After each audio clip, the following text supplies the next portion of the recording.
Yeah, thank you. My name is Vash, as mentioned. Yeah, I'm from Czech Republic, so don't let this British accent fool you. You know, I'm Czech, and I like this country. I like this country, you know, because back in Czech Republic, I was ugly, you know. And then over here, I look all right. I look okay. You know, it's really fantastic. It's a low British standard. You know, you'd make the Elephant Man look good. Over here, I look like an Eastern European Hugh Grant. You know, it's really working out for me here. It's just great. And I'm not like all the other foreigners, okay? I didn't move to this country for like work opportunities, you know? I moved to this country for universal credit. The welfare, you know? I didn't come here to steal your jobs, I came to steal your taxes. That's why I'm here. And, you know, it did make me feel a little bit, being on welfare, did make me feel a little bit like a benefit scrounging scam, it did, but on the other hand, never have I felt so British in it. So, you know, it's just fantastic because I don't like work. I don't know if you guys like work. I don't like work. That's my problem. That's why I have such a soft hands, you know, because I don't work. I don't touch anything, you know. And people ask me, what's your secret? What moisturizer do you use? It's called Universal Credit. It's the best moisturizer out there, you know. So I don't like work. That's why I don't have like a real job. I'm just doing like comedy, and I have a bunch of part-time jobs, just side hustles, you know. Like, for example, dog sitting. It's a job, you know. It's exactly like being on universal credit. You're just lounging on the sofa all day long, except now there's a dog sitting next to you. It's just a dog. And I sit with this sausage dog. It's not funny, but sausage dog. And the dog loves me so much, you know? The dog just loves me. And he thinks I love him too, but he doesn't know I sit with him for £12 an hour. He has no idea there's money involved. He has no idea I'm just a cheap dog-sitting escort, you know? And he doesn't even know I sit with this other dog behind his back. You know, it's a much younger dog. 3 years old. Wait a minute, that's legal in dog years, okay? That's legally dog years. But dog sitting is great, I would really recommend. But it doesn't pay as well as like real prostitution, you know? I wish it was. £12 an hour, that's not good. So I'm always broke, you know, I'm always broke. And once I was so broke, I went to church in order to get some bread. You get bread, you get free bread in church. My friend told me that, so I was like, okay, I'm gonna come. You have to go on Sunday, you know, after the service, you just queue up. So I just queued up for this bread, hoping I would get like real bread.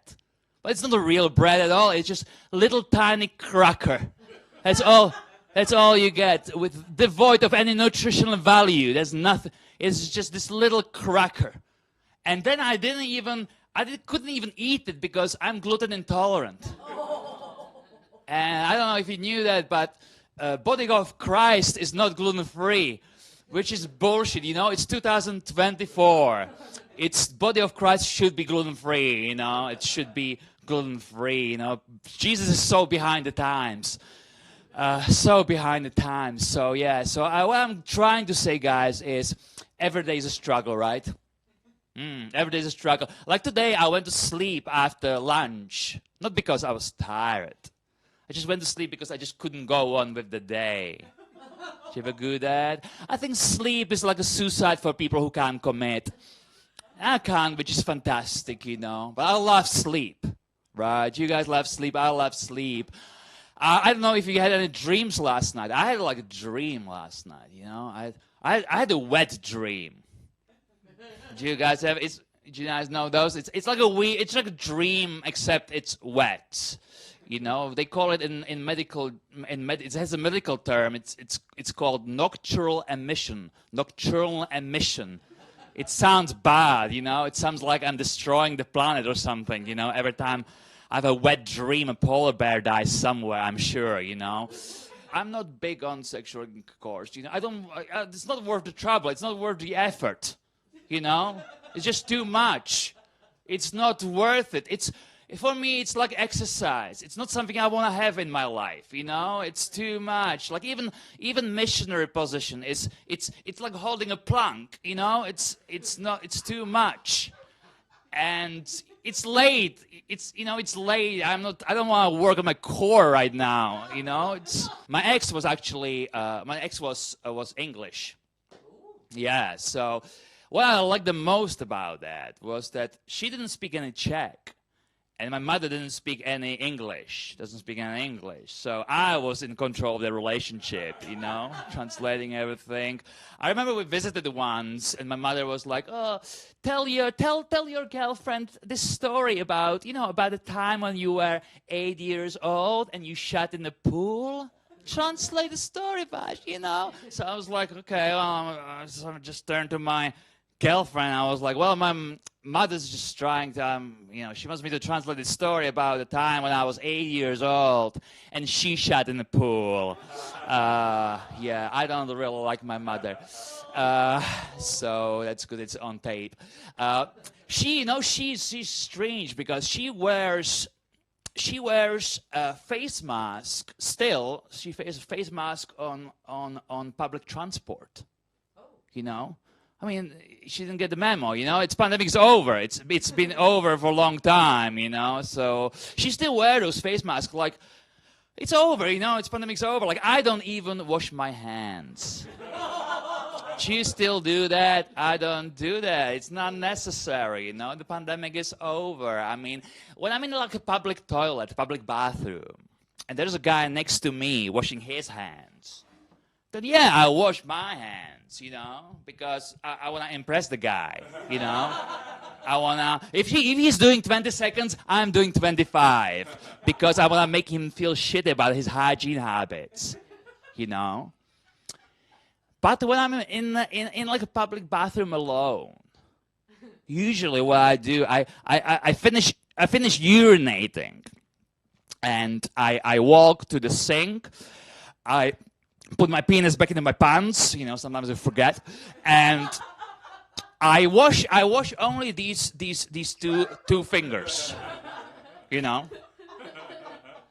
because the thing is, I've only held my penis between my index finger and my thumb, so what's the use of washing the other 3 fingers?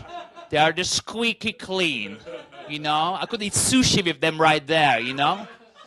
I don't know how many fingers you use, Andy, to hold your penis in the bathroom. I use 2, which is fine, and I don't need to wash these 3 fingers. I'm sorry, so that's good. Hey, I think that's enough from me. Thank you. Bye.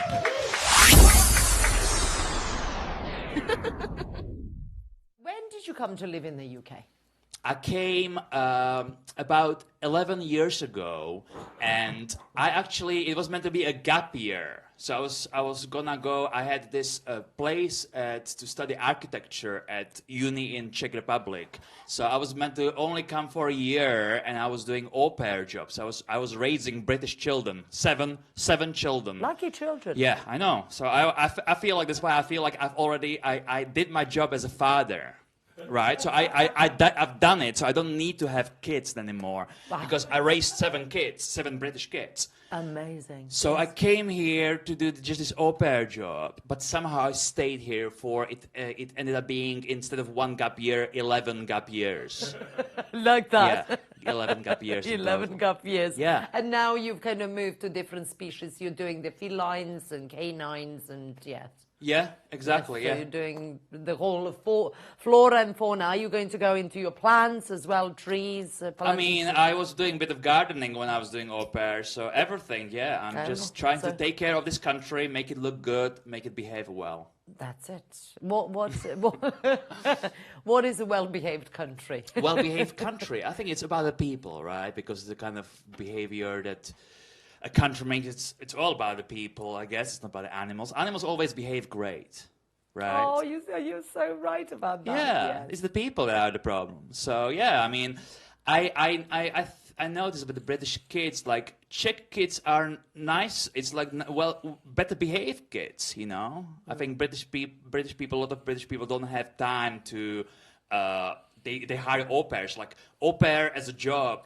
They outsource the Yeah, job. exactly. They outsource it. That's yes. why dog sitting, dog walking. You know, it's yeah. I'm taking care of the animals, taking care of the kids. You know, so yeah, it's yeah. I think well-behaved country. It's well-behaved people, isn't it? That's really interesting, actually. I mean, I haven't prepared any questions on that. I didn't think you'd take me down that route, but I actually love it. It really kind of poses, it almost needs an episode, that outsourcing and offshoring, the responsibility of parenting and, you know, taking care.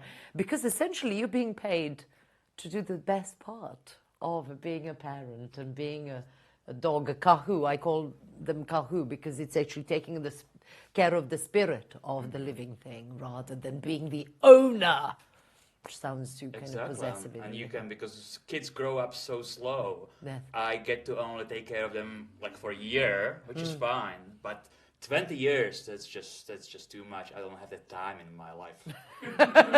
To correct all the children, Yeah, all the that's why British children. I don't think kids are for me. It's 20 So years. is that really the reason? Has the babysitting put you off? Because this is better than condoms, darlings. This is better than contraceptives.